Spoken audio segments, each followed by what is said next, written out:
नमस्कार। पुणी थरे आजिर से आलाप समय आज मु जहाँ को भेटापी जाऊँगी आपण मैंने देखु देखु जाणीजे केतेबेले सती केतेबेले माया पुणी आउ केतेबेले छाया माया केतेबेले कल कल केतेबेले ढल ढल आउ केतेबेले झरणा भली आहुरी चंचल।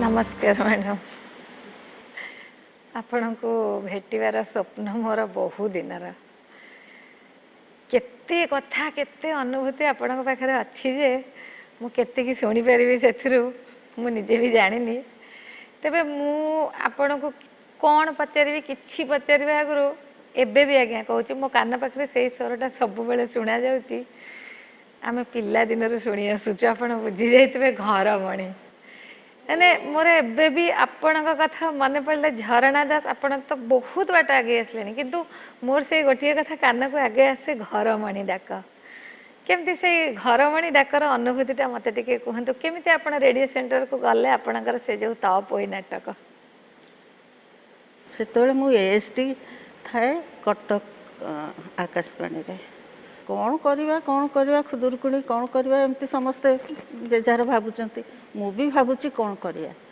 से मोर गोटे आसिस्टेंट थिला झीटा ना गोपा गोपा दास मुझे हेलो गोपा मु तो ख्रीस्टियान घरे जन्मी मोर टे तुम धर्मर छोट छोट जिनस मु जानी मत टे कहलु ये तपोई घटनाटा कौन तुम जान कि से सात भाई बोले ओहो से घटना से आई कौन खाली से कहला हो मु तुमको बहीटा आनी दूँ तुम पढ़ से मत बहीटा आनीला पढ़ी तापर मु किए लिखब सेटा नहीं कि बहुत चिंता भावना है ये लिखब से लिख मुझे देखिए गोटे पिलाटे से सब बेले आसे ड्रामा सेक्शन रे बसे भारी सुंदर अक्षर तार आम स्क्रिप्ट दे दो ये उतार देलु से बसिक स्क्रिप्ट सब उतारे कहीं टाइपिंगटा पढ़ा टे जो मानकर बयस हो जाए टिके असुविधा हुए से हाथ लेखा स्क्रिप्ट आमर रेडियो रे चले ता ना हूँ शरत चंद्र मूलिया आमे डाकू बाबुनी मुझे देखिली मैंने बाबुनी तू तो छोटे छोटे नाटक लिखुचु मो नारी महल पर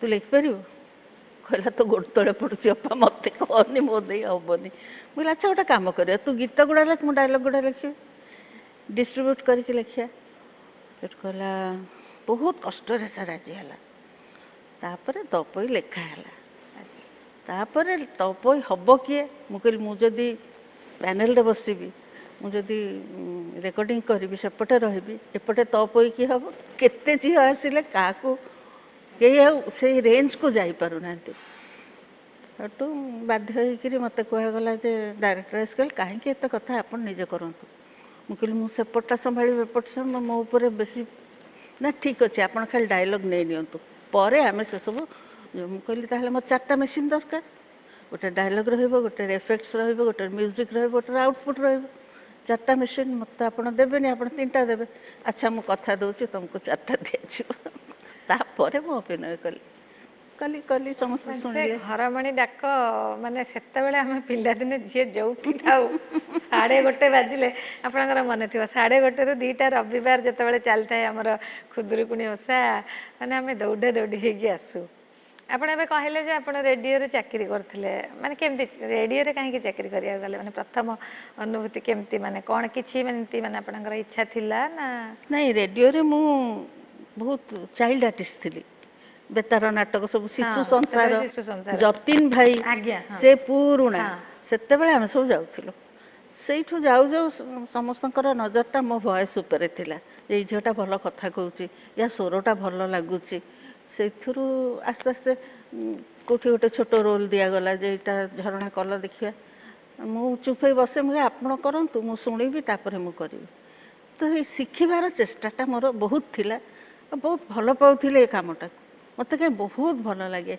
बेतार नाटक बेतार अभिनय तार लेखा तार शैली सब अलग एवं सेटा मोर अत्यंत प्रिय। चाकरी केमती कले रेडियो रे सेठी जाई करू करू देखला बेलू बाहरिला विविध भारती नुआ स्टार्ट है सेते बेले नुआ आनाउंसर निया हबो एडवर्टाइजमेंट सेंट्रल गवर्नमेंट कथा सब पेपर एडवर्टाइजमेंट हरका हला हम सब अप्लाई कलु सेठू मु सिलेक्ट हेली एज एन अनाउंसर तो अनाउंसर काम केवल माइक सामने रे कहबे ता नुह सी एटा करिवो सेठी ड्रामा रे वॉइस दबो सेठी अमुक फीचर होउची सेठी ताकू जा कुआ जीवो वॉइस रो काम सब से करिवो अभिनय प्रति आग्रह आपणकर केमती पूरा पिला दिनरू की जानी मु जानिनी मते जहा कहंती मु करि दे नाचियो कले नाची दउथिली गाइयो कले गाइ अभिनय दउथिली करथिले प्रथम अभिनय मोर मैच पड़िबा ना रेडियो रे ही करिथिली रेडियो रे आउ ता गुरु आमर 91 परिवार बापा हरका 5 भाई आमे 10 भाई भणी एकाठी थिलु मो माँ से लेखा लिखी करुथिले तो माँ छोट छोट नाटक लिखुथिले आमे सब निजे निजे चरित्र तार गोटे गोटे हेकी निजे निजे रिहर्सल करुथिलु बड़ माने टिके विशेष रे माँ हे टिके सुपरवाइज कर दउथिले तापरे संज हेले सब खट बाहर करिकी अगड़ा रे पकेई की मंच तैयारी होउथिला नाटक आ माँकर साड़ी खुड़ीक साड़ी ये सब आनी टंगे की चादर फादर देकी तैयारी होता माने एकदम पिला दिन रे हाँ कथा साई जाकर पिला आम घरे समस्ते मिसुथिले नाटक रे किए ये करथिला किए से करथिला सब भिन्न भिन्न रोल नौथिले समस्ते जହାର नाटुआ मन सब आम घरे एकाठी हो जाउथिले मन को पळे आसुथिले ताले आपनकर पिला दिन रे आग्रह अभिनय प्रति माने आ सेटा को बेसी बूस्ट अप करथला माँ हां माँ तो बड़ लोक तो करचंदे आ माँ सब विषय कहब जे कौन दरकार माँ गोटे छोटिया नाटक लिखि दियंते ना हाँ लिखिदेवी माँ बसी लिखि दउथिले एवं आमे से नाटक करथुलु आपण माने केते भाई भणी थिले आमे मोर 3 भाई आ आमे 2 भणी गोटे भाई चली जाइछि बहुत वर्ष हेलानी आमे वर्तमान 2 भाई 2 भणी अछु आ मोर बापा को तळ भाई जे तांकर भी सेमती 2 झियो 4 पुओ सेई माने भी सेठी रहउथिले ताले माने सेते बेलकर सामाजिक परिस्थिति जहा थिबो सेथरे आपण माने केही सेमती किछि माने असुविधा आपनकर हेइ नथिबो पढ़ा पढ़ी पई माने गोटे जण झियो पिला हिसाब रे म कहू नहीं नहीं आम मो माँ से समय रे माँ कलिकतार झियो थिले से कैलकाटा गर्ल्स रो स्टूडेंट थिले इंग्लिश मीडियम थिला तांकर घरे आसिले ओडिया बेसी जानी नथिले से इंग्लिश रे मोर मन अछि स्पूनटा देलु से चामुच हठात तांको मुंडर पसेनी एमती माने तांकर इंग्लिश बहुत स्ट्रांग थिला आ टिके आर्टिस्टिक बेसी माँ थिला आ बापा भल सितार बजाउथिले सान काका भल सितार बजाउथिले घरे डुगी तबला थिला घरर परिवेशटा ही हारमोनियम थिला सेमती थिला तेनु से भली आ असुविधा कोनसी सामाजिक पारिवारिक असुविधा आपन को कोनसी माने ना जहा करबो करो एठी करो हां सब आमे जोगेई दउछो एठी करो कुआडे जिबा दरकार नै माने बाहर तो हेतले झियो माने नाटक फाटक रे एते मिसु नथिले केवल प्रोफेशनल्स जो अन्नपूर्णा बा जनता एई झियो माने आपण अन्नपूर्णा थिएटर रे करछन्ते अन्नपूर्णा थिएटर रे मु काम करछि किंतु तांकर नुह आम रेडियो रो गोटे फंक्शन होथिला ता देर गोटे छोटिया प्ले थिला सेथरे मु करथिली किंतु सेठी वी आर नॉट अलाउड हमको सेठी छडा हो नथिला अच्छा माने पढ़ा पढ़ी रे भी आपन किछ असुविधार सामना करे पाठ न पढ़ले तो माड होउथिला पाठ मस्ट माँ भारी स्ट्रिक्ट कोठी पढ़ले कटक रे बकली गर्ल्स हाई स्कूल सेतरे मिशन गर्ल्स थिला भाई पढ़ुथिला मिशन बॉयज स्कूल रे मु पढ़ुथिली मिशन गर्ल्स स्कूल रे आमे पाठ पढ़ुथुलु सब काम करूथुलु तापरे रेडियो को गले अभिनय आपन रेडियो रे जारी रहला तापरे केमिति आसिला पुनी थरे अमडा बाट माया चरित्र आपनकर प्रथम मुक्ति प्राप्त सिनेमा अमडा बाट किंतु प्रथम आपनकर अभिनीत सिनेमा होची मल्लाजन बहुत क्लासिक जिंस हां गोटे माने से एक माइल खुंट कहले भूल हबनी काहे कि ना मोर प्रथम चलचित्र कौन धारणा नथिला दिने निताई पाली आसिले से कश्यप अक्षय महांती जे अभिनय करते सी मो बड़ भाई बहुत सांग थे से सब घर को आसी बापांकर ब्रेन वॉश कले बापा माँ को पचारे माँ कहले असंभव तो किए बा हम सिनेमा फिनेमा कले तो किए बाहबी नाई नाई से सब दरकार नहीं आमर झील घरे पाठ पढ़ुची पढ़ू पाठ पढ़ू मु आउ किसी को अलाउ करी मन दुख चुपचाप बस मु बुझीपारूनी जे अभिनय कौन सिनेमा कौन ଏସବୁ ଧାରଣା ନାହିଁ ନା, ଆମେ କେବେ ଦେଖିନୁ ଏସବୁ। ଆପଣ ସେ ପର୍ଯ୍ୟନ୍ତ ସିନେମା ଦେଖିନଥିଲେ ବି? ମାନେ ସିନେମା ହଲ୍ରେ କେବେ କେମିତି ଦେଖିଛୁ, ଅଭିନୟ କ'ଣ ସେଗୁଡ଼ାକ ସେଗୁଡ଼ା ଜାଣିନୁ କେମିତି ସୁଟିଂ ହୁଏ, କ'ଣ କ୍ୟାମେରା କାହାକୁ କହନ୍ତି। ଆମେ ଏଇ ଘରେ ଯେଉଁ କ୍ଲିକ୍ କ୍ୟାମେରା ଦେଖିଛୁ, ଆଉ ତ କିଛି ଦେଖିନୁ। ତାପରେ ଯେତେବେଳେ ଗଲି ବହୁତ ଯୁକ୍ତି ତର୍କ ଇଏ ସିଏ ଭିତରେ ଯାହା ହଉ ମା ରାଜି ହେଲେ। ବାପା ମା ଦୁଇ ଜଣ ଯାକ କହିଲେ ଭାଇ ପାଇଁ। ଭାଇ ଇଣ୍ଡିଆନ୍ ଏୟାରଫୋର୍ସରେ ଥିଲା, ତାପରେ ସେ ଇଣ୍ଡିଆନ୍ ଏୟାରଲାଇନ୍ସକୁ ଆସିଲେ।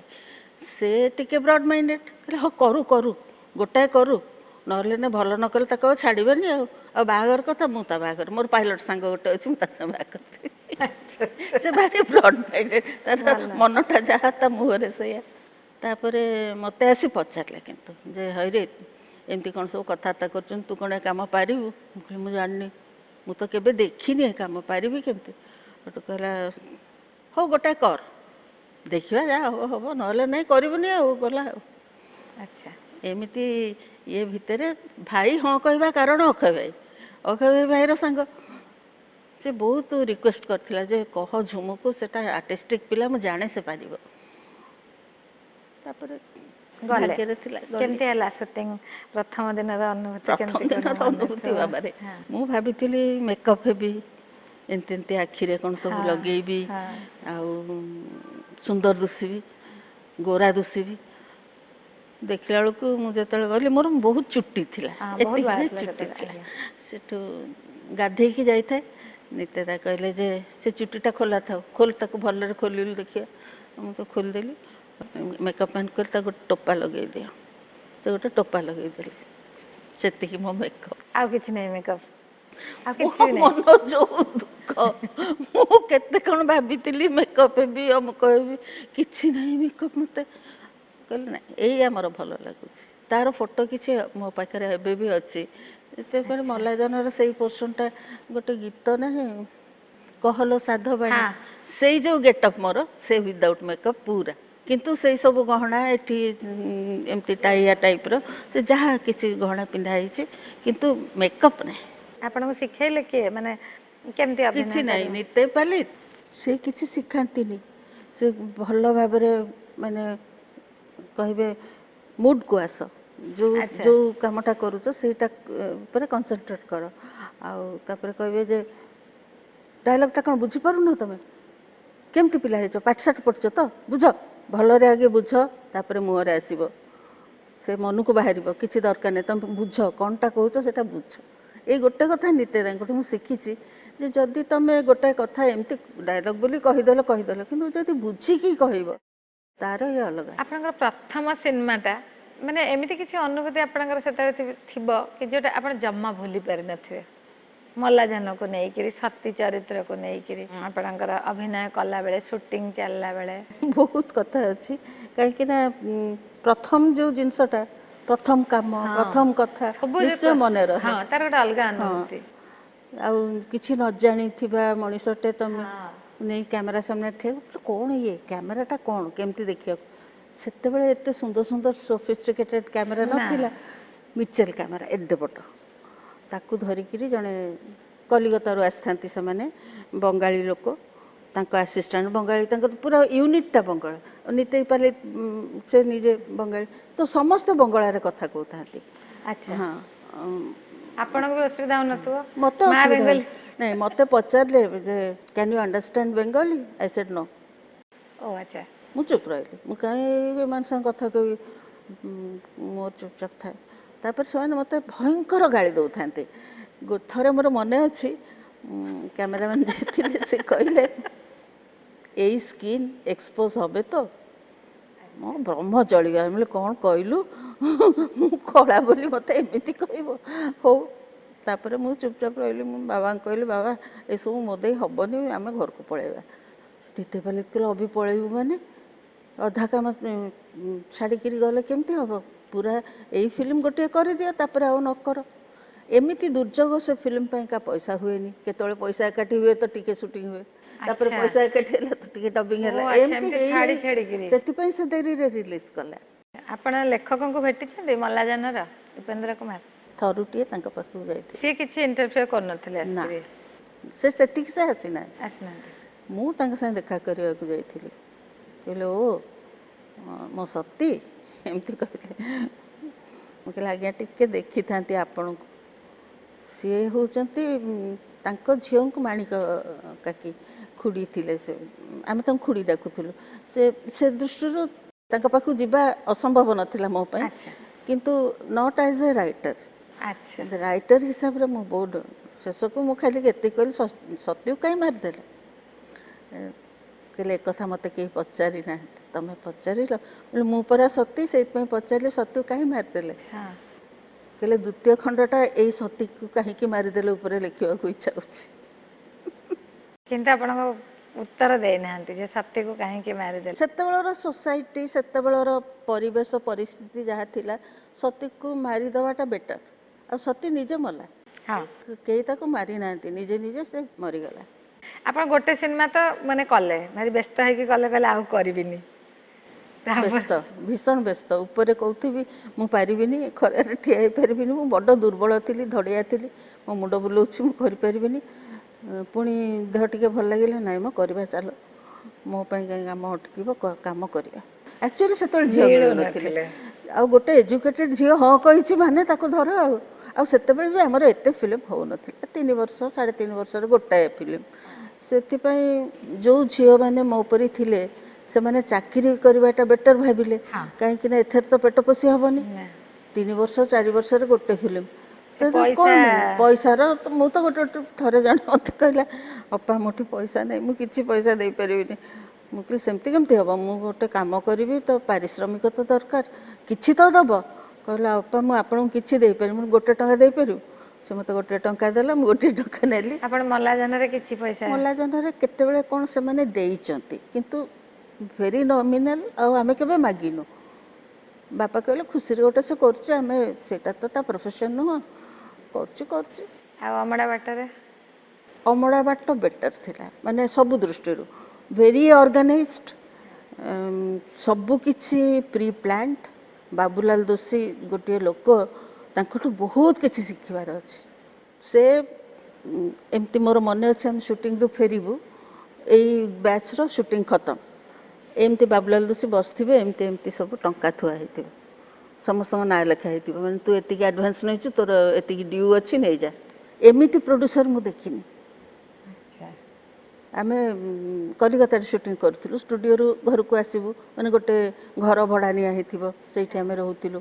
ସେଠୁ ଗାଧୁଆ ପାଧୁଆ କରି ମେକଅପ୍ ହେଇକି ଭଲ ଲାଗୁନଥିବ, ମେକଅପ୍ ଆପଣ ଛଡ଼େଇ। ମେକଅପ୍ ନେଲେ ଅମଡ଼ା ବାଟ ବେଳକୁ ମେକଅପ୍ ନେଲେ। ହଁ, ଅମଡ଼ା ବାଟରେ ପୁରା ଆଚ୍ଛା ପ୍ରଫେସନାଲ ଆକ୍ଟିଂ, ମେକଅପ୍ କଷ୍ଟ୍ୟୁମ୍ ସବୁ ତିଆରି ହେଲା ମୋ ପାଇଁ। ବାବୁଲାଲ ଦୋଷୀ କୌଣସିଥିରେ କମ୍ପ୍ରୋମାଇଜ୍ କରୁନଥିଲେ। ଆଉ ମୋତେ ଖାଲି କହୁଥିଲେ ଯେ ତୁ ଖାଇଲା ବେଳେ ଭାତ ମୋ ସାଙ୍ଗରେ ଖାଇବୁ। ମୁଁ କହିଲି କାହିଁ, ତମେ ଆଇଁଷ ଖାଉନି, ମୁଁ କାହିଁକି ତମ ସାଙ୍ଗରେ ଖାଇବି। ନାଇଁ, ଆଇଁଷ ନ ଖାଇଲେ ବି ଆମେ ଯାହା ଖାଉଛୁ ତୁ ସେଟା ଖା।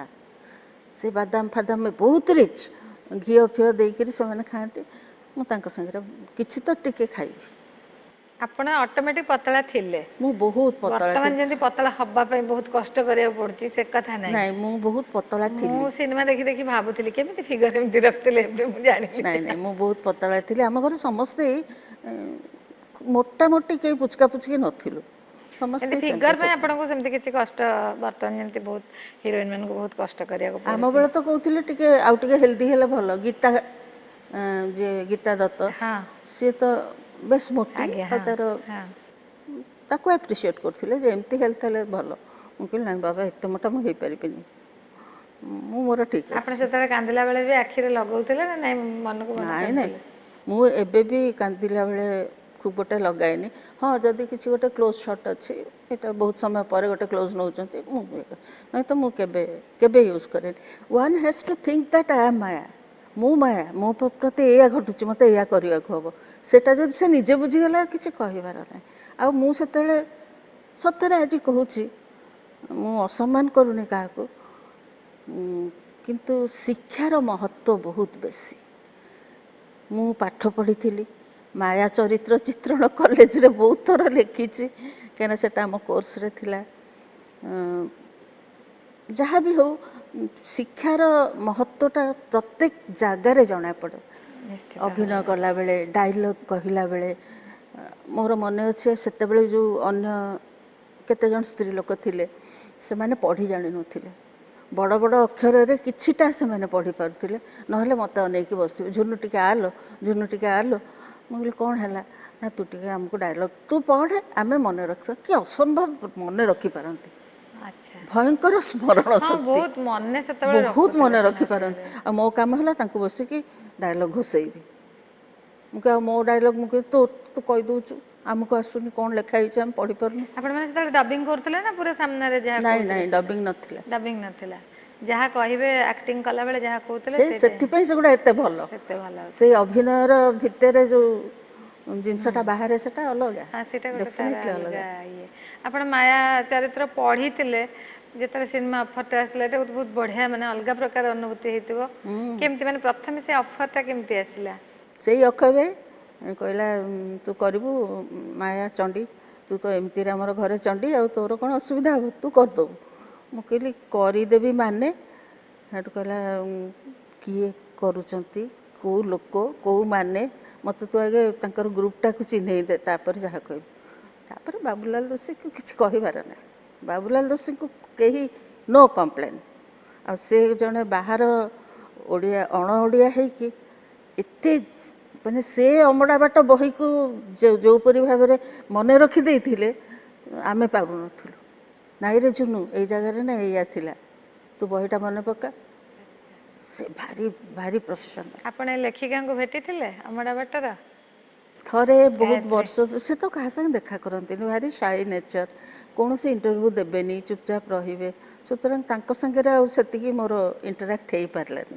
ମୁଁ ଚାହିଁଥିଲି, ବହୁତ ଚେଷ୍ଟା କରିଛି, ସେତେବେଳେ ଥରେ ଦେଖା ଆପଣ ହେଇଛି। ଏତେ ବସିଥିଲେ, ଆପଣଙ୍କୁ ଆମେ ଯାହା ଶୁଣିଛୁ ବହୁତ ଲୋକ ସେତେବେଳେ ମାୟା ଅପା ବୋଲି ଡାକୁଥିଲେ। ବେଶୀ କ୍ରାଇଷ୍ଟ କଲେଜ ଷ୍ଟୁଡେଣ୍ଟ, ହଁ ଆମ ଘରଟା ତ କଲେଜ ସାମ୍ନାରେ।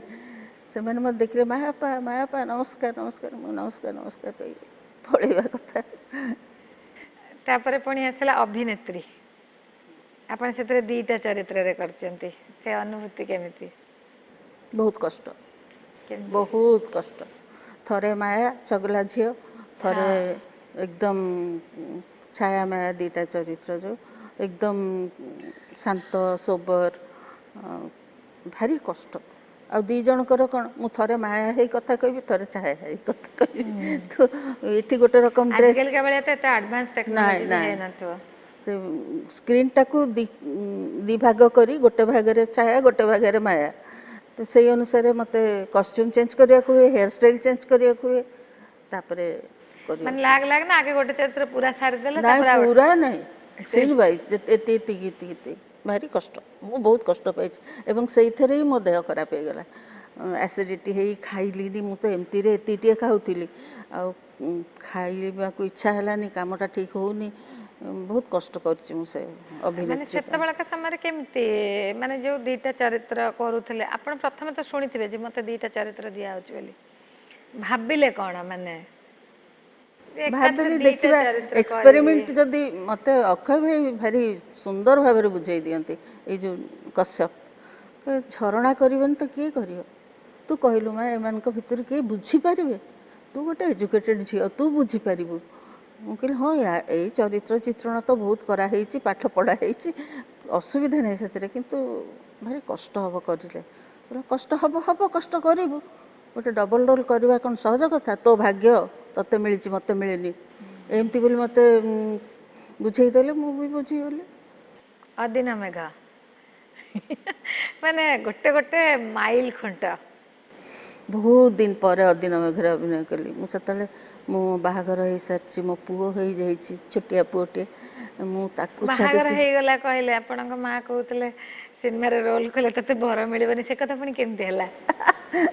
ବର ମିଳିଲା, ମା ଖୁସି ହେଇଗଲା। ମାର କ'ଣ ଅଛି, ସେ ଝିଅ ଖୁସି ତ ସିଏ ଖୁସି, ଭାରି ଆର୍ଟିଷ୍ଟିକ୍ ମଣିଷ।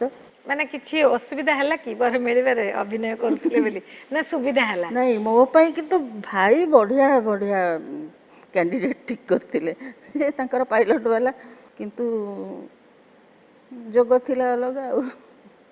ତେଣୁ ବାହାଘରରେ ଆପଣଙ୍କର କିଛି ଅସୁବିଧା? କିନ୍ତୁ ଭାଇ କହିଲା ଯେ ମୁଁ ସେ ପିଲା ସାଙ୍ଗେ କଥା ହେବି, ମୁଁ ତା ଘରକୁ ଯିବି।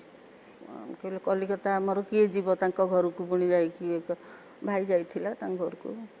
କଲିକତାରେ ବାହାଘର ହେଲା ଆପଣଙ୍କର? ନାଇଁ କଟକରେ ବାହାଘର ହେଲା। ହଁ। ତାପରେ ମୁଁ କଲିକତା ଗଲି, ସେଠି କିଛି ଦିନ ରହିଲି ଶାଶୁ ସେ ଘରେ। କ'ଣ ବେଙ୍ଗଲୀ ଥିଲେ? ବଙ୍ଗାଳୀ, ଆଚ୍ଛା, ପୁରା ମାନେ କଲିକତିଆ। ସେତେବେଳେ ଏମିତି ପ୍ରସ୍ତାବ ପଡ଼ିକି ବି ବଙ୍ଗାଳୀ ଘରେ ବାହାଘର ହେଲା? ହଁ ହଁ, ତମେ ଯଦି ବଙ୍ଗାଳୀ ମାନେ ଟିକେ ବେଶୀ ଆଡଭାନ୍ସ, ଆମେ ଟିକେ ସବୁ। ପଛୁଆ। ଆଜ୍ଞା ଆଜ୍ଞା। ସେମାନେ କହିବେ କ'ଣ ଗୋଟେ ପୁଅ ଗୋଟେ ଝିଅକୁ ବାହା ହବ। ଆରେ ଭାଇ ସେମାନେ ଖୁସିରେ ରହିବ, ରହନ୍ତୁ। ମୋ ଆଚ୍ଛା। ଶାଶୁ ମୁଁ କହିଲି ମୋ ବଡ଼ ନଣନ୍ଦ ଦେଇଛି, ସେ କହିଲେ ମା ଆପଣ ଜାଣନ୍ତି ଆପଣଙ୍କ ବୋହୂ ଖ୍ରୀଷ୍ଟିଆନ, ଆପଣଙ୍କ ଘରକୁ ଆସିବ ସେ ଯୀଶୁ ଖ୍ରୀଷ୍ଟ କି ଦେବତା ନନ୍ କହିକି ଯେମିତି ମୁଣ୍ଡିଆ ମାରୁଛୁ। ମାଲୋ ମୋ ଛାତି କ'ଣ ହେଇଗଲା। ମୁଁ କହିଲି ଦେଖ ଏତିକି ବ୍ରଡ୍ ଆମେ ନୁହଁ। ହଁ, ସେତେବେଳକା ସମୟରେ ସେତେବେଳେ ଖାଲି ଦେହରେ ଗୋଟେ ଧଳା, ବହୁତ ଗୋରା ମୋ ଶାଶୁ, ସେମାନେ ହଁ। ସମସ୍ତେ ଧଳା। ଗୋଟେ ଧଳା ଶାଢ଼ୀ ପିନ୍ଧିଥିବେ, ଧଳା ମଣିଷଟି, ହଁ। ସେଇଥିରେ ମୋତେ ବହୁତ ଭଲ ପାଉଥିଲେ। ମୁଁ କେବେ ଭାବିପାରିନି ଯେ ଶାଶୁମାନେ ଏମିତି ହୁଅନ୍ତି। ହଁ, ମାନେ କୌଣସି ପୂଜା ପୂଜି ହେନା ତେନା ସବୁ ବିଷୟରେ ବସିବୁ ତୁ କରିବୁ। ମୁଁ କହିଲି ମୋତେ ଆସେନି, ମୁଁ କହିଦେବି। ମୁଁ କହିଲି ହଁ ଆପଣ କହିଦେବେ, ମୁଁ କରିଦେବି। ସେ ମୋତେ କହିଦେବେ, ମୁଁ କରିଦେବି। ମାନେ କିଛି ବାଛ ବିଚାର ତାଙ୍କ ମନରେ ନାହିଁ କି ବ୍ୟବହାରରେ ଆପଣ କେବେ ବି? ତାପରେ ତାଙ୍କୁ ଥରେ ମୁଁ ଉଠେଇକି ନେଇ ଆଇଲି କଟକ। କହିଲେ ଯେ ତାଙ୍କ ଘରେ ନାଇଁ ନାଇଁ ନେନି, ବୁଢ଼ୀ ଲୋକ କାଳେ କ'ଣ ହବ। ମୁଁ କାନ ପାଖରେ କହିଲି ମା ଜଗନ୍ନାଥଙ୍କୁ ଦେଖିବେ। কি বলছো কি বলছো এমনি এমনি এক্সাইটেড না, কাউকে কিচ্ছু বলবেন না, চলুন চুপচাপ আমার সাথে চলুন। ସେ ଗୋଟେ ମାନେ ତାଙ୍କର ବହୁତ ଇଚ୍ଛା ଥିଲା। ଯାହା ହଉ ମୁଁ କରେଇଦେଲି ସବୁ। ଆପଣ ବାହାଘର ବେଳେ ବି ଚାକିରି କରୁଥିଲେ ନା ଛାଡ଼ି ଦେଇଥିଲେ? ନାଇଁ ଚାକିରି କେବେ ଛାଡ଼ିନାହାନ୍ତି? ମୁଁ ଛୁଟି ନେଲି, ଛୁଟି ନେଇକି କିଛି ଦିନ ରହିଲି, ଅନ୍ ଲିଭ୍ ନେଲି। ସାର୍ କୋଉଠି ଚାକିରି କରୁଥିଲେ ସେତେବେଳେ? ସିଏ ତ କଲିକତାରେ ସେ ଫଟୋଗ୍ରାଫି କରୁଥିଲେ। ସେ ତାଙ୍କର ଯିବା ଆସିବା କଟକ ଆସନ୍ତି ଯାଆନ୍ତି, ବେଶୀରଭାଗ କଟକ ପଳେଇ ଆସନ୍ତି। ଦେହ ଖରାପ ଲାଗିଲେ କି କିଛି ଅସୁବିଧା ହେଲେ କଟକ, ସେଠି ରହିବେନି ସେ। ତାହେଲେ ବାହାଘର ପରେ ଆପଣଙ୍କର ପୁଅ ହେଇଗଲା? ପୁଅ ହେଲା। ତାପରେ ଆସିଲେ ଅଦିନ ମେଘକୁ? ଅଦିନ ମେଘ ବେଳକୁ ମୋର ପୁଅ ହେଇସାରିଛି। ଅଦିନ ମେଘ ବେଳକୁ ପୁଅ ହେଇସାରିଲା? ଛୋଟିଆଟି। କେମିତି ଆସିଲା ପୁଣି ଅଦିନ ମେଘର ପ୍ରସ୍ତାବ ଆପଣଙ୍କ ପାଖକୁ କେମିତି ଆସିଲା? ପ୍ରସ୍ତାବ ଯୋଉ ଫିଲ୍ମ ହଉଥାଏ ପ୍ରସ୍ତାବ ଆସୁଥାଏ, ଆଚ୍ଛା, ଆପଣ କିନ୍ତୁ ମନା ମୁଁ କରୁଥିଲେ? ମନା କରୁଥାଏ। ପ୍ରଥମ କଥା ହେଲା ପରିବାର, ଦ୍ୱିତୀୟ କଥା ହେଲା ଚାକିରି। ଚାକିରି ମୋତେ ଦରକାର। ମୁଁ ଏତେ ସୁନ୍ଦର, ମୁଁ ଭାରି ଭଲ ପାଏ ମାଇକ୍ରୋଫୋନ୍। ମୋର ଭଏସ୍ କାମ ପାଇଁ ମୁଁ ବହୁତ ଖୁସି ହୁଏ। ଭଏସ୍ ପାଇଁ ତ ଆପଣ? ବହୁତ ଖୁସି ହୁଏ, ମୋତେ ସେଇ କାମ ଭାରି ଭଲ ଲାଗେ। ଆଉ ମୁଁ ଭିନ୍ନ ଭିନ୍ନ ଭଏସ୍ ଶୁଣିବାକୁ ଭଲ ପାଏ। ଏତେବେଳକୁ ସିନେମାର ଧାରାରେ ବି ଆହୁରି କେତେ କ'ଣ ମାନେ ପରିବର୍ତ୍ତନ? ସିନେମା ସେତେବେଳେ ଯାହା ହଉଥିଲା ସେ ତ ବହୁତ ଅସୁବିଧା ଭିତରେ ହଉଥିଲା। ଆଜିକାଲି ଆଉ ଅସୁବିଧା କିଛି ନାହିଁ, ନିଜକୁ ଟ୍ୟୁନ୍ ଅପ୍ କରିବାକୁ ହେବ ସମୟ ସାଙ୍ଗରେ। ଆପଣ ଅଦିନ ମେଘ ପରେ ଆଉ କରିନାହାନ୍ତି? ତାପରେ ମାନେ ବହୁତ ଗ୍ୟାପ୍? ବହୁତ ଗ୍ୟାପ୍ କଲିନି। ଘର ପାଇଁ ମାନେ ପରିବାର ତାପରେ ପାଇଁ? କଲି ଶ୍ରୀ ଜଗନ୍ନାଥ, ସେଟା ଗୋଟେ ସାଉଥ୍ ଇଣ୍ଡିଆନ୍ ପ୍ରୋଡ୍ୟୁସର। ଭାରି ସୁନ୍ଦର ତାଙ୍କର ହେଇଥିଲା ସବୁ। ସେ ମେଡ୍ରାସରେ ସୁଟିଂ ହେଲା। ଆପଣ ମହାସତୀ ସାବିତ୍ରୀ, ଦଣ୍ଡା ବାଳୁଙ୍ଗା, ସମୟ ବଡ଼ ବଳବାନ, ହିସାବ ନିକାଶ, ସୁନା ଭାଉଜ, ହୀରା ନୀଳା, ବହୁତ ଗୁଡ଼ିଏ ଚଳଚ୍ଚିତ୍ରରେ କରିଛନ୍ତି। ବହୁତ ନୁହଁ ମ, ସେତେବେଳେ କେତେ ଫିଲ୍ମ ହଉଥିଲା, ମୁଁ କରିପାରିଲିନି। ଦେଖନ୍ତୁ, ଗୋଟେ ବଡ଼ କଥାର ପ୍ରମାଣ ମୁଁ ନିଶ୍ଚିତ ଭାବରେ କହିବି। ଆପଣ ଯେଉଁ କହିଲେ ପ୍ରଥମ ସିନେମାରେ ବେଙ୍ଗଲରେ ସେମାନେ କହିଲେ ଯେ ୟାର କ'ଣ ଚେହେରା ଦେଖାଯିବ କେମିତି କ୍ୟାମେରାରେ, ଆମେ ଆଜି ଏ ଶତାବ୍ଦୀରେ ପହଞ୍ଚିକିରି ମୁଁ ମୋ କାଦମ୍ବିନୀରେ ଷ୍ଟୋରି କରୁଛି ଯେ ଯେଉଁ କଳା ଗୋରା ଭେଦଭାବକୁ ନେଇକି ଆପଣ କେତେ ବଡ଼ ପ୍ରମାଣ କରିକି ଦେଖେଇଛନ୍ତି ଯେ ଯେଉଁ ସ୍କିନ୍ର ଯେଉଁ ଆମେ ଗୋଟେ ସ୍କିନ୍ ଟୋନ୍ ଯେଉଁଟା କହୁଛୁ କିଛି ମ୍ୟାଟର୍ କରେନି। ତେଣୁ ଆପଣ ବର୍ତ୍ତମାନ ସମୟରେ ବି ବହୁତ କିଛି ଆକ୍ଟିଂ କରିଛନ୍ତି। ଯଦି ଆପଣଙ୍କୁ ପଚରାଯିବ ସିନେମା ସେ ସମୟର ଆଉ ଏ ସମୟର, ବହୁତ ଫରକ। ସେ ସମୟର ସିନେମା ମାନେ ସେଟାକୁ ଆମେ ସମସ୍ତେ, ସିନେମାର ଯିଏ ଲାଇଟ୍ ବୟଠୁ ଆରମ୍ଭ କରି ଡାଇରେକ୍ଟର ପର୍ଯ୍ୟନ୍ତ ପ୍ରତ୍ୟେକ ଭାବୁଥିଲୁ ଏଇଟା ଆମ ସୌଭାଗ୍ୟ, ଇଏ ଗୋଟିଏ କାମ ଆମକୁ ମିଳିଛି, ଆମେ କରିବା, ଆକୁ ଯେତେ ସୁନ୍ଦର କରି କରିହୁଏ। ସେଥିପାଇଁ ଯେତେ କଷ୍ଟ, ଖାଇବାର ପହଞ୍ଚିନି କି କ'ଣ ଅସୁବିଧା ହେଇଗଲା, ଆମେ ସେମିତି ଭୋକ ଉପାସରେ ହଉ ପଛେ କାମ ଠିକ୍ସେ କରିବୁ। ଅଭିନୟ ତ କରିବାକୁ ପଡ଼ିବ। ସେଇ ଅଭିନୟଟା ମେଜର୍ଡ ଆକ୍ଟିଂ ଯାହାକୁ କୁହାଯାଏ, ଏତିକି ଦରକାର। ଏଠି ଜୋରରେ ହସିଲେ ଖରାପ, ଆସ୍ତେ ହସିଲେ ଚଳିବନି, ଯେଉଁ ଲେଭେଲରେ ହସଟା ଯିବା କଥା ସେତିକି ଯଦି ଜଣେ ବୁଝିଗଲା ଆଉ କିଛି ଅସୁବିଧା ନାହିଁ। ଅଭିନୟ କଥା ଯେତେବେଳେ ଆସିଲା ମୁଁ କହିବି ଯଦି ଜୀବନ ଆଉ ଅଭିନୟ ଆମେ ଦୁଇଟା ଜିନିଷ ଯଦି ଦେଖିବା ଏ ଦୁଇଟା ଭିତରେ ତଫାତ୍ କେମିତି ଦେଖିବା, ଜୀବନ ଆଉ ଅଭିନୟକୁ କେମିତି ତୁଳନା କରିବା, ଅଭିନୟର ଜୀବନ ଉପରେ କ'ଣ ପ୍ରଭାବ ଅଛି, ଜୀବନର ଅଭିନୟ ଉପରେ କ'ଣ ପ୍ରଭାବ? ଏ ତ ବହୁତ ବଡ଼ ଟପିକ୍। ଅଭିନୟର ଜୀବନ ଉପରେ ଯେଉଁମାନେ ଅଭିନୟ କରନ୍ତି ଆଜ୍ଞା ତାଙ୍କର ଜୀବନ ଉପରେ ପ୍ରଭାବ ପଡ଼ିବା ଗୋଟେ କଥା, କିନ୍ତୁ ସାଧାରଣ ମଣିଷର ଅଭିନୟ ତ ନାହିଁ, ତାର ଜୀବନ, ତା ଜୀବନରେ ଅଭିନୟର ମାନେ ସେ କ'ଣ ଅଭିନେତା ଅଭିନେତ୍ରୀଙ୍କର ଅଭିନୟ ଦେଖିକିରି ଯାହା ଇନ୍ସପାୟାର୍ଡ ହେଉଥିବ, କିନ୍ତୁ ଅଭିନୟ ଏବଂ ଜୀବନ ଦୁଇଟା ସମ୍ପୂର୍ଣ୍ଣ ଅଲଗା ଜିନିଷ। ଆମେ ଗୀତ ଶୁଣୁନା ଏ ଜୀବନଟା ଏକ ଅଭିନୟ, ମାନେ ସେଇଥିପାଇଁ ଯେ ଆମେ କହୁ ଆମେ ସମସ୍ତେ ଆସିଛୁ ଗୋଟେ ଲୀଳା ଖେଳା ଏଠି ଅଭିନୟ ଚଲେଇଛୁ। ନାଇଁ ମୁଁ ଏଥିରେ ମୋର ଦ୍ୱିମତ, କାହିଁକି ନା ଆମେ ଏଠିକି ଆସିଛୁ ଲୀଳା ଖେଳା କରିକି ଚାଲିଯିବାକୁ, ଯାହାଙ୍କ ନିର୍ଦ୍ଦେଶରେ ଆସିଛୁ, ଯେଉଁଠି ଆମକୁ ପଠା ହେଇଛି, ଯାହା କରିବାକୁ ଆମକୁ କୁହାହେଇଛି, ଯେତେ ଦିନ ପର୍ଯ୍ୟନ୍ତ କରିବାକୁ ଆମ ଭାଗ୍ୟରେ ଅଛି ସେଟା ଆମେ କରିବାକୁ ବାଧ୍ୟ। ସେଥିରେ ଆମର କିଛି ବାହାଦୁରୀ ନାହିଁ କିମ୍ବା ଆମେ ଚାହିଁଲେ ତାକୁ ଛାଡ଼ି ଦେଇପାରିବାନି। ଭାଗ୍ୟ ଆଉ ଭଗବାନ ଆପଣ ବିଶ୍ୱାସ କରନ୍ତି? ନିଶ୍ଚୟ, ଭଗବାନଙ୍କୁ ତ ନିଶ୍ଚୟ ବିଶ୍ୱାସ କରେ।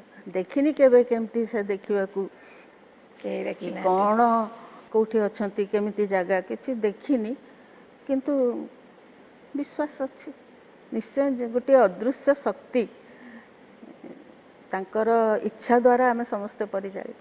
ଜୀବନ ଜୀଇଁବା ଗୋଟେ କଳା, ଆମେ ଯଦି ଝରଣା ଦାସଙ୍କୁ ପଚାରିବା ତାଙ୍କ ପାଇଁ ଜୀବନଟା କେମିତି? ମୋ ପାଇଁ ଜୀବନଟା ବହୁତ ସୁନ୍ଦର। ମୁଁ ଯେତେବେଳେ ଯେଉଁ ପରିବେଶରେ ପ୍ରଭୁ ମୋତେ ରଖିଛନ୍ତି ଆଇ ଏମ୍ ହ୍ୟାପି। ଯେତେବେଳେ କାମ କରୁଥିଲି ଆପଣମାନେ କହନ୍ତୁ ମୋ କାମ ସମସ୍ତଙ୍କୁ ଭଲ ଲାଗୁଥିଲା, ଯେତେବେଳେ ଅଭିନୟ କଲି ରେଡ଼ିଓରେ ସମସ୍ତଙ୍କୁ ଭଲ ଲାଗିଲା, ତ ମୁଁ ଭାରି ଖୁସି ଯେ ଯାହା ମୁଁ କରୁଛି ଲୋକ ଭଲ ପାଉଛନ୍ତି ଆଉ ମୁଁ ଆହୁରି ଭଲ କରିବି। ସୁତରାଂ ଯାହା ପାଇଛି ଏମିତି କିଛି କଷ୍ଟସାଧ୍ୟ ପରିସ୍ଥିତିରେ ମୋତେ ପ୍ରଭୁ ପକେଇ ନାହାନ୍ତି ଯେ ମୁଁ ଦୁଃଖ କରିବି। ଏତିକି ବେଳେବେଳେ ଇଚ୍ଛା ହୁଏ ଟିକେ ଗୋରା କରିଥିଲେ ଭଲ ହେଇଥାନ୍ତା, ଆଉ ଟିକେ ସୁନ୍ଦରୀ ହେଇଥିଲେ ଭଲ ହେଇଥାନ୍ତା, କିନ୍ତୁ ଆପଣ ସ୍କ୍ରିନରେ ବହୁତ ସୁନ୍ଦର ଦିଶନ୍ତି। କିଏ ଜାଣି କ'ଣ ଦୋଷ। କିଛି ଅଫସୋସ ଅଛି ଜୀବନରେ? ମଣିଷ ମନ ତ ବୁଝେନି, ବିଶେଷରେ ଶିଳ୍ପୀର ମନ। ଆମେ ଚାହୁଁ ଆଉ ଦୁଇଟା ଏମିତି କରିଥିଲେ ହେଇଥାନ୍ତା, ସେ ଜାଗାଟା ବୋଧେ ଆଉ ଟିକେ ସଜେଇଥିଲେ ଭଲ ହେଇଥାନ୍ତା, ଏମିତି ବହୁତ କଥା ମନକୁ ଆସେ। ତେବେ ଆଜିକାଲି ପିଲାମାନେ ଯେଉଁମାନେ ଏଇ ଲାଇନରେ ଅଛନ୍ତି ସେମାନେ ଆମଠୁ ବହୁତ ଉପରେ, ବହୁତ ଧୁରନ୍ଧର, ସବୁ କାମ ଜାଣିଛନ୍ତି। ମୁଁ ପରା କହିଲି ମୁଁ ଭଲ ଅଭିନୟ କରିପାରୁଥିଲି ଏଥିପାଇଁ ମୋ ସ୍ୱାମୀ ଜଣେ କ୍ୟାମେରାମ୍ୟାନ୍ ଥିଲେ। ସେ ମୋତେ କହୁଥିଲେ ଯେ ମୁଁ କ୍ଲୋଜ୍ ସଟ୍ ଅଛି, ଜୋରରେ ଆଇବ୍ରୋ ବେଶୀ ଇଏ କରନା, କ୍ଲୋଜ୍ ଅଛି, ବହୁତ କ୍ଲୋଜ୍ ଅଛି। ଏଇ ଯେଉଁ ଛୋଟ ଛୋଟ ଆମେ ତ ଜାଣିନୁ, ଆମେ ତ ଆର୍ଟିଷ୍ଟ ଲୋକ, ଆମେ ତ ଏସବୁ ଜାଣିନୁ। ଏଇସବୁ ତାଙ୍କଠୁ ଶୁଣିଲା ପରେ ମୁଁ କହିଲି ଆରେ ରୁହ, ଇଏ ଗୋଟେ ପାଠ ନା। ନା ହଁ ଆମେ ଏଗୁଡ଼ାକ ସବୁ କରୁ କରୁ କରିଛୁ, ଆଉ କେହି କେହି ପଢ଼ିଛନ୍ତି, ମୁଁ କିନ୍ତୁ ପଢ଼ିନି, ମୋ ହଜବେଣ୍ଡ କହୁଥିଲେ। ତାପରେ ମୁଁ କହିଲି ତାହେଲେ ଇଏ ଗୋଟେ ପାଠ ଅଛି ନା? ହଁ। କେଉଁଠି ଅଛି? ପୁନା ଫିଲ୍ମ ଇନଷ୍ଟିଚ୍ୟୁଟ୍। ମୁଁ କହିଲି ମୁଁ ଯିବି। ବାହାରି ପଡ଼ିଲି, ପଳେଇଲି, ଯାଇକି ସେଠି ରହିଲି, ପୁରା ପଢ଼ିଲି। କେଉଁ କୋର୍ସ କଲେ? ମୁଁ କଲି ଟେଲିଭିଜନ ଆଣ୍ଡ ଫିଲ୍ମ କୋର୍ସ। ହଁ। ଟିଭିକୁ ବଦଳି ହେଇଛି ମୋର, ସେଇଟା ବି କ'ଣ ମୁଁ ଜାଣିନି। ମୁଁ କହିଲି ଭାଇ ଜାଣିକି ଯିବା ଭଲ, ତ ଟିଭି ବାଲା ତ ଏମିତି ଏମିତି କ'ଣ କ'ଣ କହନ୍ତି, ଆମେ ରେଡ଼ିଓ ବାଲା ଚୁପ୍ ହେଇକି ଥାଉ। ମୁଁ କହିଲି ନାଇଁ ମୁଁ ଜାଣିବି ତାହେଲେ ଯିବି। ଆଜିକାଲି ଆମେ ପ୍ରାୟତଃ କହୁ କି ଆପଣ ତ ବହୁତ ଗୁଡ଼ାଏ କାମ କରିଛନ୍ତି, ତା ଭିତରେ ସମସ୍ତେ କୁହାଯାଏ ମୁଁ ଛୁଆକୁ ସମୟ ଦେଇପାରିଲିନି, ମୁଁ ଘରକୁ ସମୟ ଦେଇପାରିଲିନି, ଆପଣଙ୍କର ସେମିତି କିଛି? ଡେଫିନେଟଲି କରି ହୁଏନି, କାହିଁକି ନା ଆପଣଙ୍କର କେତେ ଜଣ ପିଲା? ମୋର 2 ପୁଅ 1 ଝିଅ। ଝିଅଟା ସଭା ସାନ, ପ୍ରଥମ 2 ଜଣ ପୁଅ। ଆଉ ମୋର ସବୁଠୁ ବଡ଼ ହେଲ୍ପିଂ ହ୍ୟାଣ୍ଡ ଥିଲେ ମୋ ବାପା। ବାପା ମୋତେ ଛାଡ଼ି ଯିବେନି, ସେ ତାଙ୍କ ନାତିମାନଙ୍କୁ ବହୁତ ଭଲ ପାଉଥିଲେ। 2ଟା ପୁଅ ତାଙ୍କୁ ବହୁତ ଭଲ ପାଉଥିଲେ। ବାପା ସେତେବେଳେ ସାଇକେଲ ଚଲାଉଥିଲେ, ଆଗରେ ଗୋଟାକୁ ପଛରେ ଗୋଟାକୁ ବସି ବୁଲିଯିବେ। କହିଲେ ଗୋଡ଼ ଫୋଡ଼ ପଶିଯିବ, କହୁ କହୁ ଥରେ ମୋ ବଡ଼ ପୁଅର ଗୋଇଠିଟା ପଶିଗଲା ସାଇକେଲ ଚକ ଭିତରେ। ମୁଁ ବହୁତ କାନ୍ଦିଥିଲି। ମୁଁ ବାପା ତୁମକୁ ମନା କରୁଛି, ତୁମେ କାହିଁକି ଏମିତି ହେଉଛ? ଟିକେ ବୁଲିବ କହିଲା, ମୁଁ ଟିକେ ବୁଲେଇ ଆଣିଥାନ୍ତି। ମୁଁ କହିଲି ତୁମେ ରିକ୍ସାରେ ଯାଅ, ସେତେବେଳେ ସାଇକେଲ ରିକ୍ସା ଭଲ, ପିଲାଙ୍କୁ ବସେଇ ତୁମେ ଯାଅ, ନଈ କୂଳ ଆଡ଼େ ବୁଲିକି ଆସିବ, କିଛି ନାହିଁ।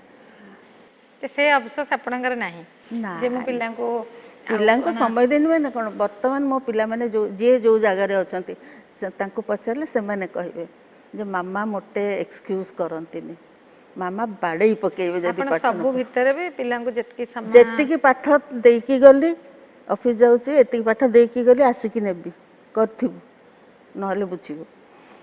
ସିନେମା ସୁଟିଂ ପାଇଁ ବର୍ତ୍ତମାନ ଭଳିଆ ସେତେବେଳେ ଯାଇ ସେମାନେ ବାହାରେ ମୋତେ ରହୁଥିବେ। ବହୁତ ହେଲ୍ପ କରିଛନ୍ତି। ମୋ ପିଲାଙ୍କ ପରି ଏମିତି ପିଲା ନଥିବେ, ମାମା ରାଗେ ତ ଏତକ ନ ହେଇଥିଲେ ଆମେ କରିଦେଇଥିବା, ତ ମାମା ସୁଟିଂରୁ ଆସି ରାଗିବନି। ସେମାନେ ଭାରି ବଢ଼ିଆ ଛୁଆ, ସେ ପିଲାଙ୍କ ପାଇଁ ମୁଁ ଆଗେଇ ପାରିଲି ନାହିଁ ତ ମୁଁ ଆଗେଇ ପାରିନଥାନ୍ତି। ମୁଁ ବହୁତ ଫ୍ୟାମିଲି ଓରିଏଣ୍ଟେଡ଼, ମୋତେ ପରିବାର ଭାରି ଭଲ ଲାଗେ। ମୋତେ ଯଦି ମାସ ମାସ ଘରୁ ଯିବୁନୁ ତୁ ଏହା କରୁଥା, ମୁଁ କରୁଥିବି, ଆଜି ଏଇଟା ରାନ୍ଧ କାଲି ସେଇଟା ମୁଁ କରିବି, କାହିଁକିନା ପିଲାମାନେ କହିଛନ୍ତି। ଆପଣ ଆପଣ ଜୀବନକୁ ନେଇକି ପୁରା ଆପଣଙ୍କର ମାନେ କିଛି ଅଫସୋସ ନାହିଁ, ଆପଣ ଖୁସି, ମାନେ ଗୋଟେ ପରିପୂର୍ଣ୍ଣ ଜୀବନ ବୋଲି ଆମେ କହିବା। ନିଶ୍ଚୟ, ଆଠୁ ଅଧିକା କ'ଣ ହବ? ପାଠ ପଢ଼ିଲି, ବାହାସାହା ହେଲି, କାମଧନ୍ଦା କଲି, ଯେଉଁଠି ଯାହା କଲି ସେଗୁଡ଼ିକ ଭଲ ହେଲା, ସମସ୍ତେ ଭଲ ପାଇଲେ, ସେତିକି ମୋର ପାଇଁ ଯଥେଷ୍ଟ, ତାଠୁ ବେଶୀ ଆଉ କ'ଣ ଦରକାର। ବହୁତ ଭଲ। ଆପଣ ପୂର୍ବଜନ୍ମ ପରଜନ୍ମରେ ବିଶ୍ୱାସ କରନ୍ତି? ଭାବେ ତ ନିଶ୍ଚୟ ପରଜନ୍ମ ଅଛି ବୋଲି, କିନ୍ତୁ ଆକ୍ଚୁଆଲି ଆମ ଧର୍ମରେ ନାହିଁ ଏସବୁ ପରଜନ୍ମ କଥା। କିନ୍ତୁ ଗୋଟେ ମୁଣ୍ଡରେ ପଶିଯାଇଛି ଯେ ଏଇ ଜନ୍ମରେ ଯଦି ତମେ ଏମିତି ହବ, ପରଜନ୍ମରେ ମୋ ବାଡ଼ିରେ ଲଙ୍କା ମରିଚ ଗଛ ଜନ୍ମ ନା, ହବ। ମୁଁ ସେ କଥା କହୁନି। ଯଦି ଆପଣଙ୍କର ଏମିତି ମନରେ ଇଚ୍ଛା, ଯେମିତି ସବୁବେଳେ କୁହନ୍ତି କି ମୁଁ ଚାହିଁଲି ଆଉ ଟିକେ ଗୋରା କରିଥାନ୍ତେ, କି ଏମିତି ଅଛି କି ମନରେ ଯେ ନାଇଁ ନାଇଁ, ପରଜନ୍ମରେ ଆଉ ଗୋରା ହେବା ଦରକାର ନାହିଁ। ମୁଁ ବୁଝିଗଲିଣି ଯେ ଗୋରା କଳାରେ କି ଯାଇନି ଆସେନି। ଆପଣ କେବେ ଫିଲ୍ କରିଛନ୍ତି, ଆଜିକାଲି ଗୋଟେ ଶବ୍ଦ ଆମେ ବହୁତ ବ୍ୟବହାର କରୁ, ସେଲିବ୍ରିଟି, ଆପଣ ଫିଲ୍ କରିଛନ୍ତି କେମିତି? ଜାଣେନି, I am very down to earth. ମୋତେ ଏଇ ମୁଁ ଏମିତି ବସିବି, ଏମାନଙ୍କ ସାଙ୍ଗେ କଥା କହିବି, ମୁଁ ସେଟା ଇଏ କରେନି। ଆଜିକାଲି ସବୁ ସେଲିବ୍ରିଟି, ଆମେ ତ ଆଗ କାଳର ଲୋକ, ଆମେ ସେଲିବ୍ରିଟି ଭଲ ପାଇଲେ ଭଲ କଥା, ଆଉ କିଛି ଆମକୁ ଦରକାର ନାହିଁ। ବହୁତ ଜୀବନ ତ ଆଗେଇ ଆସିଲେଣି, ଅନୁଭବ ଅନୁଭୂତି ଆପଣଙ୍କର ପୁରା ଭରପୁର। ଆପଣ ଲେଖୁଛନ୍ତି ଆପଣଙ୍କର ଆତ୍ମଜୀବନୀ? ଲେଖିଛି, କିଛିଟା ଲେଖିଛି, ବହୁତ ପଛ କଥା ମନେ ପକେଇ ପକେଇ ଲେଖିଛି, ଚାଲିଛି ଲେଖା, ସେ କ'ଣ ସରେ? ଆତ୍ମଜୀବନରେ ପ୍ରଥମେ କ'ଣ, ଆପଣ କିଛିଟା ତ ଲେଖିଛନ୍ତି, ପ୍ରଥମେ ଆମେ କେଉଁଠୁ ଆରମ୍ଭ କରିଛନ୍ତି ପିଲାଦିନ କଥାରୁ? ସିରିଏଲି ଯାଇଛି, ପ୍ରଥମ ଆମ ପରିବାର ଘର, ସେଇ ଚଣ୍ଡିଛକ ପାଖର ସେଇ ସବୁ କଟକର ବର୍ତ୍ତମାନ ସେ ବଦଳି ପରିବେଶ ଗଲାଣି, ଯାହା ପରିସ୍ଥିତି। ସେଇଟା ପଢ଼ିଲେ ସେଟା ଜାଣିପାରିବେ। ବହୁତ କିଛି କଟକ ସହର ହଁ, କଥା ଅଛି ତା ଦେହରେ। ଆଉ ନିଜ କଥା ବି ଅଛି, ପରିବାର କଥା ବି ଅଛି, ସାମାଜିକ ଜୀବନ କଥା ବି। ସେତେବେଳେ କେମିତି ଚଳଣି ଥିଲା, କେମିତି କ'ଣ ହେଉଥିଲା, ଛୋଟ ଛୋଟ କଥା ମୁଁ ଲେଖିଛି। ଯଦି ପୁରୁଣା ଲୋକ ପଢ଼ିବେ ବୁଝିପାରିବେ, ଆଜିକାଲିକା ପିଲା ସେଗୁଡ଼ା ଦେଖି ନାହାନ୍ତି, ସେମାନେ ଜାଣିପାରିବେନି। ଲେଖିଛି, ତଥାପି ଯଦି କେହି ରିସର୍ଚ୍ଚ କରିବେ ତା ଉପରେ ସେ ବୁଝିବ ଯେ ଏଟା କ'ଣ ପାଇଁ ଲେଖା ହେଇଛି। ଯେମିତିକି ଆଗେ କାଠ ଚୁଲିରେ ରୋଷେଇ ହେଉଥିଲା, ଆଜ୍ଞା ଅଗଣା ମଝିରେ କିନ୍ତୁ ଗୋଟେ ଚୁଲି ଥିଲା, ଆଜ୍ଞା। ସେଇଟା କାହିଁକି ଥିଲା? ସେଠି ଗୋଟେ ଚୁଲି ଥିଲା, ସେ ଚୁଲିରେ କେତେବେଳେ କେମିତି କ'ଣ କ'ଣ ସବୁ ରୋଷେଇ ହେଉଥିଲା। କିନ୍ତୁ କାଠ ଚୁଲିରେ ରୋଷେଇ, କାଠ ଚୁଲିରୁ ଆସିଲା କୋଇଲା ଚୁଲି, କୋଇଲା ଚୁଲି ପରେ ଆସିଲା କରତଗୁଣ୍ଡି। ମୋର ମନେ ଅଛି ସେ କରତଗୁଣ୍ଡିର ଚୁଲି, ସେଥିରେ ବହୁତ ହାତ ଫାତ କଳା ହୁଏ ବହୁତ। ସେ ଚୁଲି, ଏ ଚୁଲି ଉପରେ ଭାବି ବସିଲେ ବର୍ତ୍ତମାନ ଚୁଲି ଯାଇ କେଉଁଠି ପହଞ୍ଚିଲାଣି। ତ ମଣିଷ କାଠ ଚୁଲିରୁ ଆରମ୍ଭ କରି ବର୍ତ୍ତମାନ ଗ୍ୟାସ୍ ଉପରେ କେଉଁଠି ଗଲାଣି ସେ, କିନ୍ତୁ ସେଇ ମଣିଷଟି ସେ କରିଯାଉଛି ତା କାମ। ସେଠି ସେ ଖାଲି ଦେହରେ ଶାଢ଼ୀ ପିନ୍ଧିକି ଚୁଲି ଜାଳୁଥିଲା, ଆଜି ତାପରେ ସେଠୁ ସେ ବ୍ଲାଉଜ୍ ପିନ୍ଧିଲା, ତାପରେ ସେମିତି ହିଁ ବର୍ତ୍ତମାନ ନାଇଟି ପିନ୍ଧିକି ସେ ଚା ବନାଉଛି। ଭାବିଲେ ଛୋଟ କଥା ଏଇଟା ଗୋଟେ। ଆଜ୍ଞା। ଆପଣ ଏବେ ଆପଣଙ୍କ ପୁରୁଣା ସିନେମା ସବୁ ଟିଭିରେ ଦେଲେ ଦେଖନ୍ତି? ମୋ ସାନ ପୁଅ ମୋତେ ଗୋଟେ, ତାକୁ କ'ଣ କହୁଛନ୍ତି, ପେନ୍ଡ୍ରାଇଭ୍। ପେନ୍ ଡ୍ରାଇଭ୍ରେ ମୋର ସବୁ ଅମଡ଼ା ବାଟ, ଅମୁକ ସମୁକ ସବୁ କରିକି ଆଣି ଦେଇଯାଇଛି। କହିଲା ମା ଯେତେବେଳେ ବୋର୍ ଲାଗିବ ଏଇଟା ଏମିତି କରିବୁ, ଏମିତି କରିବୁ, ଦେଖିବୁ। କେମିତି ଲାଗେ ଦେଖିଲେ ସେ ସବୁ? କେତେ ଇମାଚ୍ୟୁଅର ଆକ୍ଟିଂ, ମୁଁ ଭାବେ କ'ଣ ମୁଁ କରୁଥିଲି। ଲୋକମାନଙ୍କୁ ଧନ୍ୟ କହିବ, ସେମାନେ ମୋତେ ଭଲ ପାଇଛନ୍ତି। ବହୁତ ସୁନ୍ଦର ରୋଲ୍, ତାକୁ ଆହୁରି ଭଲ କରି ହେଇଥାନ୍ତା। ସମସ୍ତଙ୍କର ସେଇଟା ଗୋଟେ ଅଫସୋସ ଆସେ ମୋତେ ଯେ ବହୁତ ଅଫସୋସ ହୁଏ, ନାୟକ ଆହୁରି ବଢ଼ିଆ କରି ହେଇଥାନ୍ତା। ଆଜି ବୁଝୁଛି, ସେତେବେଳେ କ'ଣ ବୁଝୁଥିଲି। ଆଉ ମୋତେ ବୁଝେଇବାକୁ ବି କିଏ ନଥିଲେ।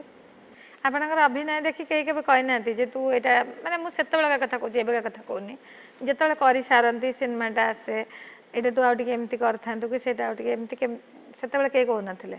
ନା, ସେତେବେଳେ ଏଇ ଚର୍ଚ୍ଚାଟା ନଥିଲା ଯେ ଝିଅଟିଏ ମିଳିଛି ଭାଇ ଆମେ ସିନେମାଟିଏ ସେତିକି କରିପାରୁଛୁ, ଯଥେଷ୍ଟ। ସେଇ ଅନେକ ଆମକୁ ଦରକାର ନାହିଁ। ଆଉ ଏଇ ଗୋଟେ ପାଠ ପଢ଼ୁଆ ଝିଅ ମିଳିଛି ଆମକୁ, ନହେଲେ ତ ସେତେବେଳେ ଯେଉଁ ଅନ୍ନପୂର୍ଣ୍ଣା, ଜନତା, ଏଇସବୁରୁ ଝିଅମାନେ ଆସି ଆଜ୍ଞା, କରୁଥିଲେ। ହଁ। କିନ୍ତୁ ସେମାନେ ଧୁରନ୍ଧର ଆର୍ଟିଷ୍ଟ।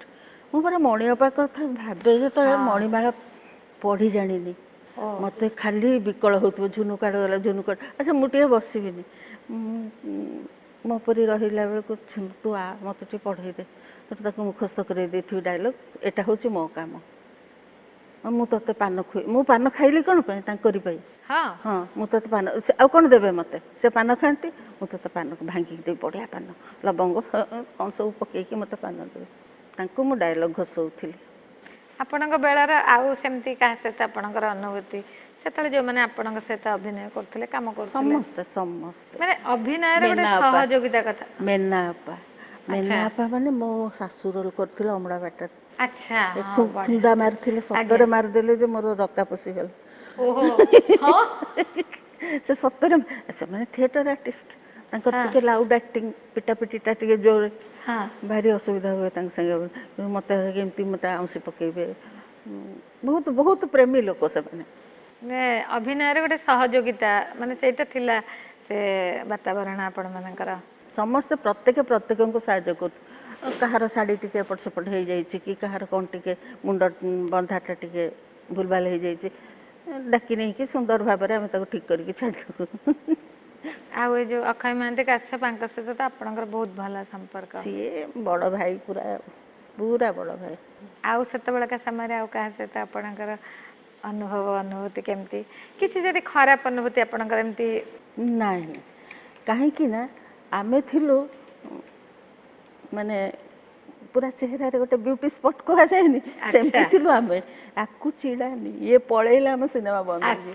ଆଚ୍ଛା ଆଚ୍ଛା ଆମକୁ ଏକଦମ ଯତ୍ନ କରି ରଖା ହେଉଥିଲା, ଯେମିତି ତାକୁ କିଛି ଖରାପ ନ ଲାଗୁ, ସେ ପଳେଇବ ଯଦି ଆମର ସିନେମା ବନ୍ଦ ହେଇଯିବ। ଆଚ୍ଛା, ଆପଣ ମାନେ ଦ ଗ୍ରେଟ୍ ହିରୋଇନ୍। ଆମକୁ ବହୁତ ଯତ୍ନ କରାହେଉଥିଲା, ମାନୁଛି। ବହୁତ ନିମ୍ନମାନର ଖାଦ୍ୟ କେତେବେଳେ ବି ଖାଇଛୁ, କେତେବେଳେ ଖାଇନୁ, ହଁ କେତେବେଳେ ଚାଲି ଚାଲି ଯାଇଛୁ, 7 କିଲୋମିଟର 8 କିଲୋମିଟର ଚାଲିକି ଯାଇଛୁ। ଜିପ୍ଟା ଚକ ଫାଟିଗଲା, କ'ଣ କରିବୁ? ଆଳିରେ କୁଆଡ଼େ କୁଆଡ଼େ ଚାଲି ଚାଲି ଆମେ ଯାଇଛୁ। ଗୀତା ଚାଲି ପାରିଲାନି ଯେ ଗୋଟେ ଶଗଡ଼ ଗାଡ଼ି ଯାଉଥିଲା, କହିଲା ଝୁମୁ ଗାଡ଼ି ଅଟକା। ମୁଁ କହିଲି କେଉଁ ଗାଡ଼ି? ଶଗଡ଼ ଗାଡ଼ି। ମୁଁ ପାରିବିନି, ମୁଁ ତ ଦଡ଼ିଆ। ମୁଁ ସେଠୁ ସବୁ ପୁଅମାନଙ୍କୁ ଡାକିଲି, ସେ କ'ଣ କହୁଛି ଶୁଣ। ସେମାନେ ଗାଡ଼ି ଅଟକେଇଲେ, ତା ଭିତରେ ଗୋଟେ ଓଦର ଥିଲା, ଗୀତାକୁ ଟେକିକି ତା ଭିତରେ ବସା ହେଲା। ସେ ଚାଲିପାରୁନି, ମୋଟି, ଆଚ୍ଛା। କହୁଛି ମୋ ଗୋଡ଼ କାଟିଲାଣି, ମୁଁ ଚାଲିପାରିବିନି, ତୁ କେମିତି ଚାଲୁଛୁ? ସେ ଅମଡ଼ା ବାଟରେ ଆପଣଙ୍କର ଭାଉଜ ଯିଏ ହେଇଥିଲା ହଁ, ତ? ସେ ଭାରି ଭଲ ଝିଅ, ତାର ମୋର ବହୁତ ଭଲ ପଡ଼ୁଥିଲା। ଆଉ ଏକା ବୟସ ପାଖାପାଖି ଥିଲୁ। ତାମାନେ ଆପଣ ଯେତେ ସମୟରେ ମାନେ ଅଭିନୟ କରୁଥିଲେ, ଆପଣଙ୍କର ପ୍ରତିଦ୍ୱନ୍ଦ୍ୱୀ କେହି ନଥିଲେ? ସେଇଟା ମୁଁ କେତେବେଳେ ଆପଣ ଅନୁଭବ କଲେ ଯେ ମୋର କେହି ପ୍ରତିଦ୍ୱନ୍ଦ୍ୱୀ ଆସିଲେନି ବୋଲି? ପ୍ରତିଦ୍ୱନ୍ଦ୍ୱୀ ଆସିଲେ ଯେତେବେଳକୁ କରିପାରିଲିନି। ସୁଜାତା ଆନନ୍ଦ ଯେତେବେଳେ ସୁଜାତା ନା ମୁଁ ସଜେଷ୍ଟ କରିଥିଲି। କୋଉ ସିନେମାରେ? ସେତେବେଳେ ଭାଇ ଭାଉଜ ବେଳେ ମୋତେ ଛୁଟି କୌଣସି ମୋତେ ମିଳିଲାନି। ସୁଜାତା ଗୋଟେ ଚିଠି ଲେଖିଥିଲି, ଦେଖେ ମା ତୁ ପଳେଇଆ, ମନ ଦେଇ କାମ କରିବୁ, ବଢ଼ିଆ ରୋଲ୍। ସେଠୁ ସୁଜାତା ଆସିଲା। ସେ କୋଉଠି ଥିଲେ କି ସେତେବେଳେ? ସେତେବେଳେ ସେମାନେ ଚୌଦ୍ୱାରରେ ରହୁଥିଲେ, ଆଚ୍ଛା, କଟକରେ ରହୁନଥିଲେ। ତାଙ୍କର ପ୍ରଥମ ସିନେମା ଭାଇ ଭାଉଜ। ତା ଆଗରୁ ସେ ଆକ୍ଟିଂ ପାଇଁ ଆସିନାହାନ୍ତି ଜମା ଏ ଲାଇନକୁ? ନାଇଁ, ସେ କରୁଥିଲା ଥିଏଟର କେଉଁ କଲେଜର କେଉଁ ଏମିତି ଟିକେ ଟିକେ, କିନ୍ତୁ ସେ ତାମାନେ ତାଠି ସେ ଆର୍ଟ ଅଛି ଏବଂ ସେ ଆଭେଲେବଲ୍, ଏଇଟା ଆମେ ଜାଣିଥିଲୁ। ସେ ସୁଜାତା ଆସିଲା, କଲା ମାନେ ବହୁତ କାମ କଲା, ବହୁତ କାମ। ମଝିରେ ମଝିରେ ମୋ ସାଙ୍ଗେ ଦେଖା ହୁଏ, ମୋତେ ଡାକିଥିଲା ଥରେ, ଏଇଠି ଭୁବନେଶ୍ୱରରେ କେଉଁଠି ତା'ର ସୁଟିଂ ହେଉଥିଲା, ମୋତେ ଖବର ପଠାଇଲା ତୁ ଆସେ ଟିକେ ଗପିବା। ସେଠୁ ମୁଁ ଗୋଟେ ଗାଡ଼ି କରିକି ଗଲି, ଯାଇକି ସେଠି ତା ସାଙ୍ଗେ ଗପିଲି, ତା ସାଙ୍ଗେ ରାତିରେ ଖାଇଲି, ଖାଇସାରିକି ଘରକୁ ଆଇଲି। ଆଉ କେହି ଆପଣଙ୍କର ପ୍ରତିଦ୍ୱନ୍ଦ୍ୱୀ ନାହାନ୍ତି? ପ୍ରତିଦ୍ୱନ୍ଦ୍ୱୀ ମାନେ ସୁଜାତା ହେଲା ବେଳକୁ ମୁଁ ଛାଡ଼ି ଦେଇଛି। ସମସାମୟିକ ହଁ, ସେ ଥିଲା, ସୁଜାତା ଥିଲା, କିନ୍ତୁ ଆମେ ଏକାଠି କାମ ମାନେ କରୁ। ଯେମିତି କି ଗୋଟେ ବର୍ତ୍ତମାନ ଆମେ ଦେଖିଲେ ବି ଗୋଟେ ଅନୁଭବ ହୁଏ ଯେ ମାନେ ବହୁତ ଜଣ ଅଛନ୍ତି ମତେ ଏଇଟା ମିଳିଥିଲେ ମୁଁ ଭଲ କରିଥାନ୍ତି କିନ୍ତୁ ମତେ ଏଇଟା ମିଳିଲାନି, ସେମିତି ଆପଣଙ୍କର? ନା ସେମିତି ଚାନ୍ସ ପାଇନି ମୁଁ, କାହିଁକିନା ମୁଁ ଥିଲାବେଳେ କେହି ନଥିଲେ, ଆଉ ଯେତେବେଳେ କେହି ଆସିଲେ ସେତେବେଳେ ମୁଁ ଆଉ ଆପଣ ଛାଡ଼ି କରିପାରିଲିନି, ସାରିଲେଣି। ଛାଡ଼ିଦେଲି। ସେତେବେଳେ ସେଇ ସମୟ ସେଇଭଳି ଭାବରେ ଥିଲା, ଏବେ ଯେମିତି ପ୍ରତିଯୋଗିତା ବହୁତ ବେଶୀ, ସେତେବେଳେ ଆପଣ ହେଉଛନ୍ତି ମଉଢ଼ମଣି। ଭଲ ଲାଗେ, ଭଲ କାମ କରିବା ପାଇଁ ଭଲ ଲାଗେ ସମସ୍ତଙ୍କୁ, ଆଉ ପରିବେଶ ଭଲ ଥିଲେ ଆଉ କିଛି ଦରକାର ନାହିଁ। ସେତେବେଳେ ବି ଆପଣ ମାନେ ଅଧରାତି ଯାକ ସୁଟିଂ କି କେବେ କେବେ ହୋଲ୍ ନାଇଟ୍ କରିଛି, କରିଥିଲେ? Whole day whole night, whole day କରିକି ହୋଲ୍ ନାଇଟ୍ କରିକି ସକାଳେ ପ୍ୟାକଅପ୍ ହେଇଛି ଏଇ ଅମଡ଼ା ବାଟରେ। ମୋର ମନେ ଅଛି, ମୋତେ ସେତେବେଳକୁ ଏତେ ଜୋର ନିଦ ମାଡ଼ିଲା, ମୋ ମୁଣ୍ଡ ଖାଲି କ'ଣ ହେଲା। ଛୋଟ ଝିଅ, ଅମଡ଼ା ବାଟରେ ମୋର କେତିକି ବୟସ, ଆଉ ଧଡ଼ିଆ। ଆପଣ କେତେ ବୟସରୁ ସିନେମା ମାନେ? ସେଇ ସମୟଟା ଆଫ୍ଟର ଗ୍ରାଜୁଏସନ୍, ବିଏ ପରୀକ୍ଷା ପରେ ଯେଉଁ ଛୁଟି ହେଲାନି, ତାରି ଭିତରେ ମୁଁ ପ୍ରଥମ କାମ କଲି ମଲାଜନ, ସେ ତ ଅଧା ରହିଗଲା, ଅମଡ଼ା ବାଟଟା ହେଇଗଲା। ଆପଣ ଏତେ ସୁନ୍ଦର ସୁନ୍ଦର ଚଳଚ୍ଚିତ୍ରରେ ଅଭିନୟ କରିଛନ୍ତି, ଗୀତ ବି ବଢ଼ିଆ ବଢ଼ିଆ। କେଉଁ ଗୀତଟା ମାନେ ଆପଣଙ୍କ ହୃଦୟର ଅତି ପାଖ ବା ଆପଣ ଗୁଣଗୁଣାନ୍ତି, ମନେ ପଡ଼େ ସବୁବେଳେ? ମଲାଜନରେ ବୋଧହୁଏ 7ଟା ଗୀତ ଥିଲା, କିନ୍ତୁ ଗୋଟେ ବି ମୋ ଲିପ୍ରେ ନଥିଲା, ହଁ କିନ୍ତୁ ମୋ ପ୍ରେଜେନ୍ସ ଥିଲା। ଆଜ୍ଞା। ଯେମିତି ମୋର ଅନ୍ତର ମନ୍ଦିରେ ରହି, ହଁ ସେଇ ଗୀତ, ସେଇ ବିନୋଦିନୀ ଦେବୀଙ୍କ ଲେଖା ମୋତେ ବହୁତ ଭଲ ଲାଗିଥିଲା। ଆଉ କେଉଁ ଗୀତ ଭଲ ଲାଗେ? ମୋ ଫିଲ୍ମର ହଁ ଆପଣଙ୍କ ସିନେମାର ପୂଜା ଫୁଲର ସେ ଯେଉଁ ଗୀତଟା, ଏ ଫୁଲ କହବାରେ, ସେଟା ବହୁତ ସମସ୍ତଙ୍କୁ ଭଲ ଲାଗେ, ମତେ ବି ଭଲ ଲାଗେ ସେଟା। ସେଇଟା ଗୋଟେ ମାନେ ବହୁତ ମୁସ୍କିଲରେ ସେ ଗୀତ ମୋତେ ଦିଆଗଲା କରିବା ପାଇଁ, କାହିଁକିନା ସେଥିରେ ଅପରାଜିତା କାମ ହଁ କରୁଥିଲେ, ହଁ ହଁ ସମସ୍ତେ ଭାବିଥିଲେ ଏ ଗୀତଟା ଅପରାଜିତା ପାଇଁ, ମୁଁ ବି ଭାବିଥିଲି। ହଁ। ତାପରେ ମୁଁ ବି ଡାକିକି ତାଙ୍କୁ ପଚାରିଲି, ସେ ଡାଇରେକ୍ଟର ଥିଲେ, ଜେତ୍ ସତ୍ତାର। ହଁ ସତ୍ତାର ଆଚ୍ଛା। ଥିଲେ, ସେ ମୋତେ କହିଲେ ଯେ ଏଇ ଗୀତଟା ଆପଣଙ୍କର ଲିପ୍ରେ। ମୁଁ କହିଲି କାହିଁକି, ଟିକି ଅଛି, ଟିକି ଭଲ ଲାଗିବ।